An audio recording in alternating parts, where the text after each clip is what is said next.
Hello बच्चों, नमस्कार। चलिए आज के वीडियो में हम हिंदी व्याकरण पढ़ेंगे और हिंदी व्याकरण का जो भाग है विशेषण का, उसको आज हम पूरा कंप्लीट करेंगे। तो बिना देर करे हुए आज की क्लास को शुरू करते हैं। ठीक है, तो सबसे पहले हम जानेंगे कि विशेषण की परिभाषा क्या है। ठीक है, तो पहले समझिए कि संज्ञा तथा सर्वनाम की विशेषता बताने वाले शब्दों को हम विशेषण कहते हैं। कि या ऐसे समझिए कि वे शब्द जो संज्ञा तथा सर्वनाम की विशेषता बताते हैं उन्हें विशेषण कहते हैं। तो थोड़ा हम लिख लेते हैं कि संज्ञा तथा सर्वनाम की विशेषता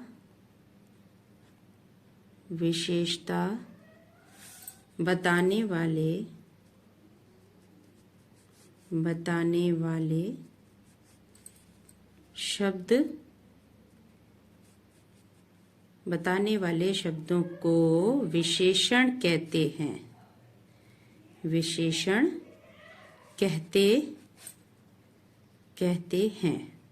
ठीक है, जैसे विशेषण का एक उदाहरण देख लेते हैं कि सुनीता बहुत सुंदर है। उदाहरण देख लेते हैं इसका कि सुनीता बहुत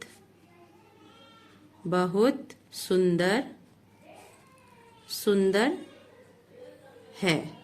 ठीक है, सुनीता बहुत सुंदर है। देखिए क्या था उदाहरण, सुनीता बहुत सुंदर है। यह विशेषण का उदाहरण है। थोड़ा इसको पूरे तरीके से समझने के लिए हमें जो विशेषण के अंग हैं, विशेष और प्रविशेषण, इनको हम पढ़ेंगे। ठीक है, तो सबसे पहले हम पढ़ेंगे विशेष्य। कि विशेष्य क्या है? कि जिस शब्द की विशेषता बताई जाए उसे हम विशेष्य कहते हैं। किसे? जिस शब्द की विशेषता बताई जाए उसे विशेष्य कहते हैं।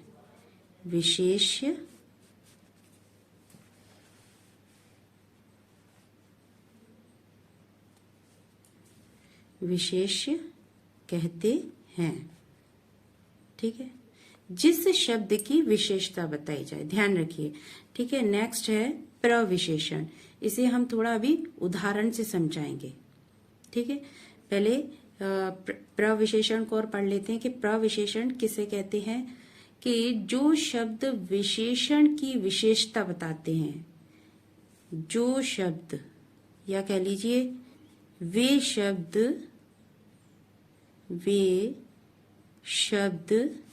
जो विशेषण की विशेषता बताते हैं,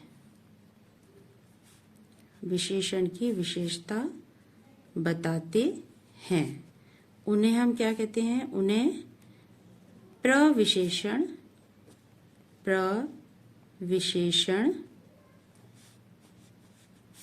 कहते हैं। ठीक है, अब हम उदाहरण से समझेंगे कि विशेषण क्या होता है, विशेष्य क्या होता है, प्रविशेष्य क्या होता है। ठीक है, तो उदाहरण से समझेंगे। जैसे कि मैंने अभी बताया आपको कि उदाहरण एक ले लेते हैं। ऊपर जैसे लिया था मैंने कि सुनीता बहुत सुंदर है। ठीक है, ये हमने पूरा एक उदाहरण ले लिया विशेषण का। अब इसमें से हर एक पार्ट्स को बताना है, हर एक भाग को बताना है कि इसमें विशेषण क्या है, प्रविशेष्य क्या है और विशेष्य क्या है। ठीक है, तो चलते हैं। सबसे पहले विशेषण क्या है इसमें, सबसे पहले उसी को अलग करते हैं कि सुनीता बहुत सुंदर है। तो यहाँ पे मैंने सबसे ऊपर आपको परिभाषा बताई थी कि संज्ञा तथा सर्वनाम की विशेषता बताने वाली। तो सुनीता क्या है? संज्ञा है। और सुनीता कैसी है? सुंदर है। माने सुनीता की विशेषता क्या है कि वह सुंदर है। तो विशेषण क्या हुआ हमारा? तो ये तो हो गया विशेषण। ठीक है, एक एक पार्ट से समझेंगे हम, भाग से समझेंगे तभी हमें समझ में आएगा। तो सुंदर जो शब्द है वो क्या हो गया? विशेषण। नेक्स्ट चलते हैं हम। अभी विशेष्य की परिभाषा बताई थी कि जिस शब्द की विशेषता बताई जाए, जिस शब्द की विशेषता बताई जाए। तो किसकी विशेषता बताई जा रही है? सुनीता की। तो जो सुनीता हुई वो क्या कहलाएगी? विशेष्य। ठीक है, जिस शब्द की विशेषता बताई जाए उसे विशेष्य कहते हैं। तो हमें सुनीता की विशेषता बताई कि वो कैसी है? सुंदर। तो सुंदर क्या है? विशेषण। और सुनीता विशेष्य। अब आ जाता है प्रविशेषण। तो जैसे कि प्रविशेषण की क्या परिभाषा थी कि वे शब्द जो विशेषण की विशेषता बताते हैं, विशेषण की भी विशेषता बताते हैं। तो विशेषण क्या है? अपना सुंदर था। तो सुंदर की भी जो विशेषता बताई जाएगी कि कितनी सुंदर है, कम सुंदर, ज्यादा सुंदर। तो इसमें बहुत, बहुत जो शब्द है, बहुत जो शब्द है वो क्या है? प्रविशेषण है। वह क्या कहलाएगा?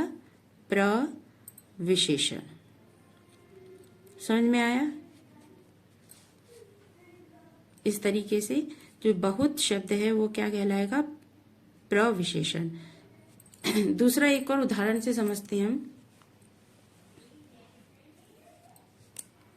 दूसरा उदाहरण और एक ले लेते हैं और साथ साथ आप भी इसको लिखेंगे। ठीक है, या आप भी इसको बताएंगे कि किस प्रकार से कौन सा क्या है।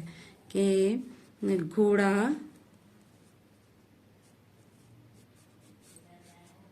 घोड़ा बहुत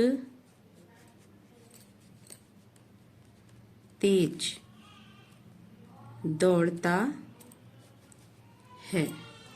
ठीक है, घोड़ा बहुत तेज दौड़ता है। तो घोड़ा क्या शब्द है यहाँ पे? सबसे पहले ये जानेंगे कि संज्ञा। तो घोड़े की विशेषता क्या है? दौड़ना। वह दौड़ रहा है, उसकी ये विशेषता है कि वह दौड़ता है। तो ये तो हो गया हमारा विशेषण। ठीक है, और विशेष्य क्या हो गया? घोड़ा। क्योंकि जिस शब्द की विशेषता बताई जा रही है वह विशेष्य कहलाता है। तो घोड़ा क्या हो गया हमारा? विशेष्य। इसी प्रकार से कि अब प्रविशेषण क्या होगा कि वे शब्द जो विशेषण की भी विशेषता बता रहे हैं, मैंने दौड़ रहा है तो कितना, बहुत तेज दौड़ रहा है, बहुत धीमे दौड़ रहा है। तो बहुत तेज जो है वह क्या हो जाएगा? प्रविशेषण। देखिए यहां से प्रश्न आते हैं, आपको सेंटेंस दे देंगे, वाक्य दे देंगे, उनमें अंडरलाइन करके कहेंगे कि यह क्या है? विशेषण है, विशेष्य है या प्रविशेष्य। इस प्रकार से ये आते हैं। ठीक है, आपको समझ में आया? चलिए आगे चलते हैं कि विशेषण के प्रकार। देखिए विशेषण कितने प्रकार के होते हैं। तो विशेषण मुख्यतः 4 प्रकार के होते हैं। गुणवाचक विशेषण, संख्यावाचक विशेषण, परिमाणवाचक विशेषण, सार्वनामिक या कह लीजिए संकेतवाचक विशेषण। ठीक है, अब सबसे पहले हम पढ़ेंगे कि गुणवाचक विशेषण किसे कहते हैं। तो देखिए जिन शब्दों से किसी संज्ञा या सर्वनाम के गुण, दोष, आकार, रंग, दशा, भाव, समय आदि का बोध हो उसे हम गुणवाचक विशेषण कहते हैं, या वह शब्द गुणवाचक विशेषण कहलाता है। ठीक है, दोबारा से समझेंगे कि जिन शब्दों से किसी संज्ञा या सर्वनाम के गुण, दोष, आकार या रंग या दशा, भाव, समय आदि का बोध हो उसे गुणवाचक विशेषण कहलाता है। वह गुणवाचक विशेषण कहलाता है। ठीक है, तो इसको उदाहरण से समझेंगे, जैसे कि लोमड़ी,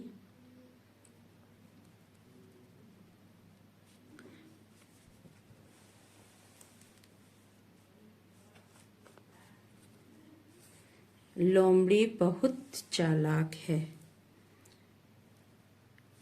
लोमड़ी बहुत चालाक है। अब देखिए, ये विशेषण जो चालाक है, ये यदि इसको डीप पूछा जाता है कि विशेषण में भी किस प्रकार का विशेषण है, तो देखिए लोमड़ी का क्या गुण है कि वह चालाक होती है। ठीक है, तो ये गुणवाचक विशेषण है, ऐसे समझिए। दूसरा हम उदाहरण देखेंगे कि जिराफ बहुत लंबा है। ठीक है, जिराफ बहुत लंबा है। अब देखिए, जिराफ क्या है, संज्ञा है एक प्रकार से, और लंबा क्या है, यह विशेषण है। यह क्या है, विशेषण। अब जैसे पूछ लिया जाता है कि यह शब्द क्या है, विशेषण। जिराफ क्या है, यहाँ पर विशेष्य है जिसकी विशेषता बताई जा रही है। और बहुत क्या है, यह हो गया प्रविशेषण, जिसकी विशेषण की भी जो विशेषता बता रहा है कि लंबा है तो वो कितना, बहुत। ठीक है, इस प्रकार से आगे चलते हैं। देखिए, दूसरा प्रकार है संख्यावाचक विशेषण। इसकी परिभाषा देख लेते हैं कि जिन शब्दों से संज्ञा या सर्वनाम की निश्चित संख्या, ध्यान दीजिए, या तो निश्चित संख्या हो या अनिश्चित संख्या का बोध हो, वे संख्यावाचक विशेषण कहलाते हैं। ठीक है, जिन संज्ञा या सर्वनाम से किसी निश्चित संख्या या अनिश्चित संख्या का बोध होता है, उन्हें हम संख्यावाचक विशेषण कहते हैं। ये संख्यावाचक जो विशेषण है, ये भी दो प्रकार के होते हैं। पहला निश्चित संख्यावाचक विशेषण और दूसरा अनिश्चित संख्यावाचक विशेषण। तो पहले हम पढ़ेंगे निश्चित संख्यावाचक विशेषण। अब जैसा कि इसमें स्पष्ट समझ में आ रहा है कि जिन विशेषण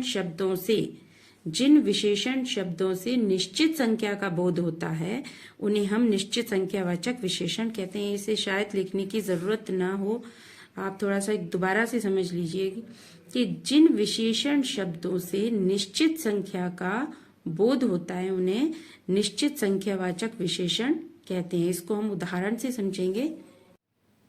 चलिए, इसे उदाहरण से पढ़ेंगे हम अनिश्चित संख्यावाचक विशेषण को। जैसे कि मुझे कुछ दिनों तक पढ़ना है। अब देखिए, कुछ दिनों तक पढ़ना है, दिनों तक, कुछ पता नहीं है कि कितने दिन तक पढ़ना है। तो यहाँ पे दिनों का आ रहा है, यानी कि संख्या का बोध हो रहा है, लेकिन कैसी संख्या है कि कुछ है, कुछ पता नहीं है, तो अनिश्चित संख्यावाचक सर्वनाम इस पंक्ति में। ठीक है, यहाँ पर मेरे पास कुछ अमरूद हैं। अमरूद हैं, कितने हैं यह नहीं पता है, 1 है, 2 है, 4 है, 6 है, कितने हैं, लेकिन कुछ हैं। तो यहाँ पे अनिश्चित है, अनिश्चितता का बोध हो रहा है। इसी प्रकार से तीसरा उदाहरण है, राम को कुछ दिनों की छुट्टियां चाहिए। अब राम क्या है, देखिए यहाँ पे संज्ञा है और इसको राम को कुछ दिनों की छुट्टियां चाहिए। अब ये कुछ दिनों की, 1 दिन, 2 दिन, 4 दिन, 20 दिन, 25 दिन, कितने दिन, ये कुछ भी निश्चित नहीं है। तो यहाँ पर क्या आ गया, अनिश्चित संख्यावाचक विशेषण। नेक्स्ट नंबर 3 पर है परिमाणवाचक विशेषण। देखिए, इसको हम समझेंगे थोड़ा। जिन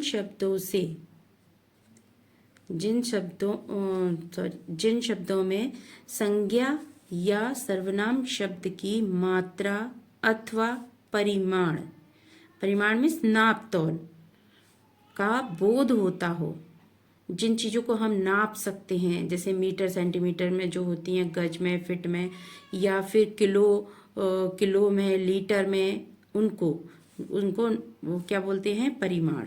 तो नाप तौल का बोध होता है, उसे परिमाण बोधक विशेषण कहते हैं। ठीक है, तो परिमाण बोधक विशेषण भी 2 प्रकार के होते हैं, जो जैसे संख्यावाचक थे उसी प्रकार से। तो पहला है निश्चित परिमाणवाचक विशेषण। तो निश्चित परिमाणवाचक विशेषण के जो इसकी परिभाषा क्या है कि वे संज्ञा या सर्वनाम शब्द जिसमें किसी मात्रा अथवा परिमाण का बोध होता है, वो परिमाणवाचक तो होते हैं, लेकिन यदि इस तरीके से निश्चितता का बोध जिसमें हो, जैसे कि जिन संज्ञा या सर्वनाम शब्दों से किसी निश्चित परिमाण का बोध होता है उन्हें हम निश्चित परिमाणवाचक विशेषण कहते हैं। ठीक है, इसका उदाहरण देख लेते हैं कि जैसे कि यह साड़ी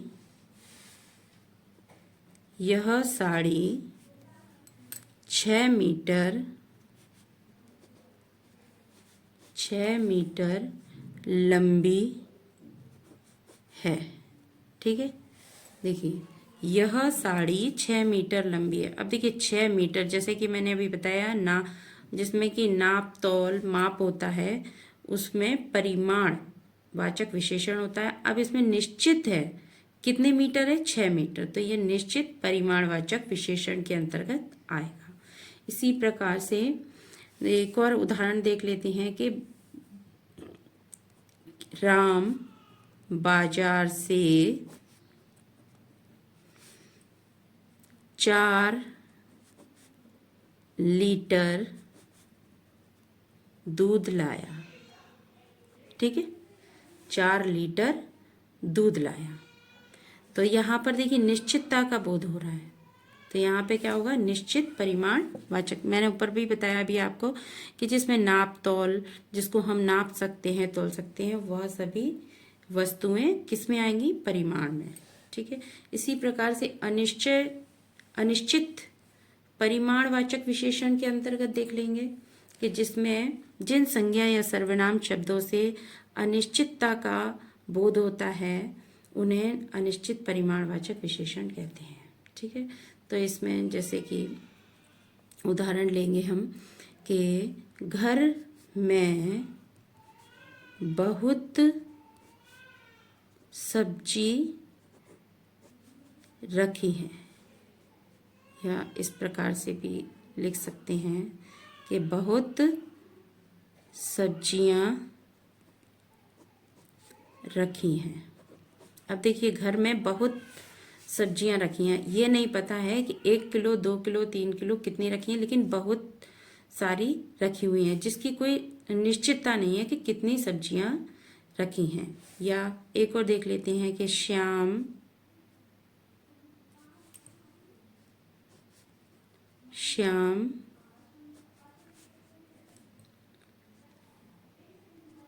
बाजार से कुछ रसगुल्ले लाया। ठीक है, श्याम बाजार से कुछ रसगुल्ले लाया। कुछ मीठे रसगुल्ले लाए, ऐसे लिखेंगे हम थोड़ा सा बढ़ाकर।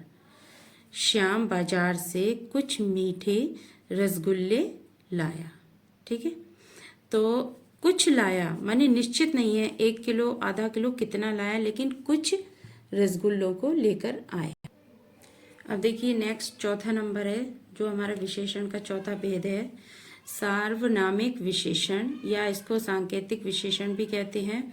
इसकी परिभाषा को देख लेंगे कि जब किसी सर्वनाम शब्द का प्रयोग संज्ञा की विशेषता बताने के लिए किया जाता है। जब किसी सर्वनाम का प्रयोग संज्ञा की विशेषता बताने के लिए किया जाता है तो वहां पर सार्वनामिक विशेषण होता है। ठीक है, या वह सार्वनामिक विशेषण कहलाता है। जैसे कि उदाहरण से समझेंगे कि वह घर मेरा है। अब देखिए वह क्या है? वह क्या है? सर्वनाम। घर क्या है? संज्ञा। और मेरा क्या है? घर की विशेषता बता रहे हैं ना कि घर क्या है, कैसा है, किसका है। तो किसकी विशेषता? घर की विशेषता बताई जा रही है। तो कैसा है? मेरा क्या हुआ? विशेषण। ठीक है, अभी जैसे मैंने बताया ऊपर कि जब किसी सर्वनाम का प्रयोग संज्ञा की विशेषता बताने के लिए किया जाता है तो वह घर मेरा है, तो वह सर्वनाम हुआ, घर क्या हुआ? संज्ञा हुआ, मेरा क्या हुआ? विशेषण। ठीक है, इसी प्रकार से दूसरा एक और उदाहरण देखेंगे कि मेरा विद्यालय बहुत बड़ा है। ध्यान से समझिए, मेरा विद्यालय बहुत बड़ा है। देखिए, मेरा विद्यालय बहुत बड़ा है। अब मेरा क्या है यहाँ पर? सर्वनाम है। ठीक है, सर्वनाम है ये। विद्यालय क्या है? संज्ञा शब्द है ये। ठीक है, बड़ा क्या है? विशेषण है, क्योंकि घर की विद्यालय की विशेषता बताई जा रही है कि वह कैसा है? बड़ा। अब देखिए, बहुत जो शब्द है वह क्या है? प्रविशेषण, जो विशेषण की भी विशेषता बता रहा है वह क्या है? प्रविशेषण। एक बार दोबारा से देखेंगे, मेरा क्या है? सर्वनाम। विद्यालय शब्द क्या है? संज्ञा। और बड़ा क्या है? विशेषण। अब विशेषण की कौन विशेषता बता रहा है? बहुत। कैसा है? बड़ा है, लेकिन कितना बड़ा है? तो यानी कि बहुत बड़ा है, तो ये क्या हुआ? प्रविशेषण। ठीक है। और यहाँ पर किसकी विशेषता बताई जा रही है? विद्यालय की। तो विद्यालय क्या हुआ? विशेष। समझ में आया आपको? ठीक है, आगे चलते हैं। अब देखेंगे हम आगे कि तुलना के आधार पर विशेषण की अवस्थाएं कितनी होती हैं। तो देखिए, तुलना के आधार पर किसी की विशेषण की हम तुलना करेंगे, तो तुलना के आधार पर देखते हैं कि विशेषण तीन प्रकार अवस्थाएं तीन प्रकार की होती हैं। सबसे पहले मूल अवस्था, दूसरी उत्तर अवस्था और तीसरी उत्तम अवस्था। ठीक है, तो सबसे पहले हम मूल अवस्था पढ़ते हैं कि इस अवस्था में किसी वस्तु, व्यक्ति, स्थान की सामान्य विशेषताएं बताई जाती हैं। सिर्फ सामान्य विशेषता रहती हैं, जैसे कि एक उदाहरण ले लेते हैं कि रचना प्रतिभाशाली है।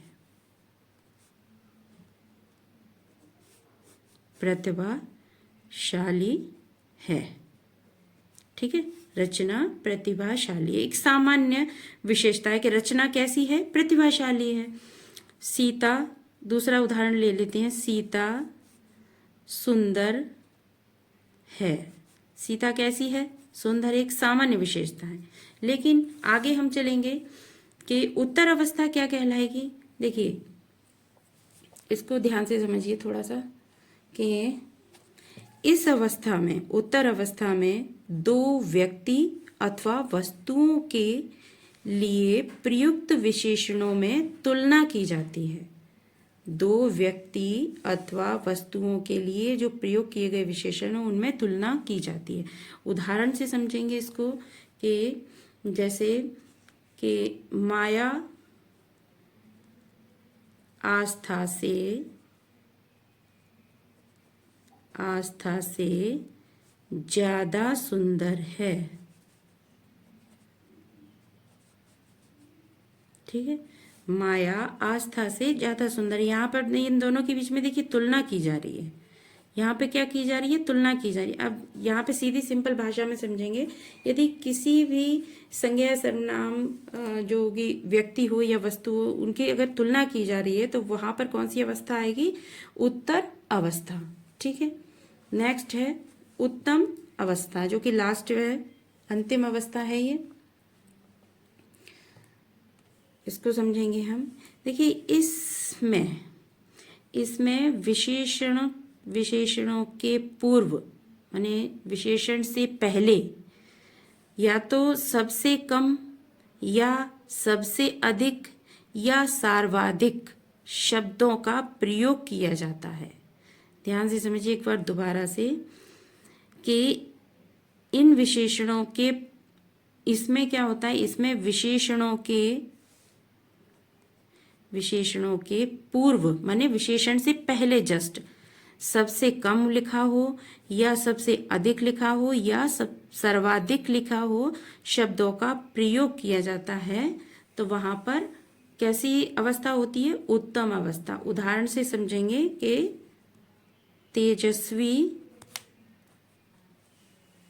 तेजस्वी कक्षा में सबसे होशियार है।